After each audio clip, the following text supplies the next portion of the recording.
बेटे हैं। होंगे बाल बच्चे, अभी नहीं हुए आपके? नहीं, 50 साल की एज है, अब 6 साल हो गए शादी को। आपकी एज 50 साल की? नहीं, पति की 50 साल की है। आप पति पता, और आपकी? 30 साल है मेरी। तो 20 साल बड़े पति से काहे, मतलब पुरुष से काहे ब्याह किया? जल्दीबाजी में कर लिया था। अरे भाई, तो आपने पहले क्यों नहीं देखा कि बूढ़ा है? पहले जल्दीबाजी में कर लिया। मैं क्या करूँ ना, मुझे बुढ़ा मिल गया। आपके चक्कर में गाना बना है, कल बच्चा वो नहीं चाहता। नहीं, तो 50 साल में क्या होगा? अब वो कहते ना तेरे शौक पूरे कर सकता मैं। हाँ, तो 50 साल का बुढ़ा तो थर थर खुद कांप रहा होगा, वो का शौक पूरा करेगा? जब आपकी पसंद का था तो 50 साल में पसंद खत्म, फिर निभाओ। अब फिर सुंदर था बुढ़ा या पैसे वाला था?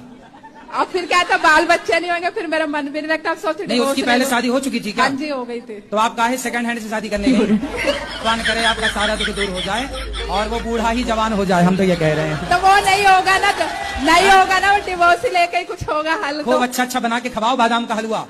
कुछ नहीं होता उससे तब भी।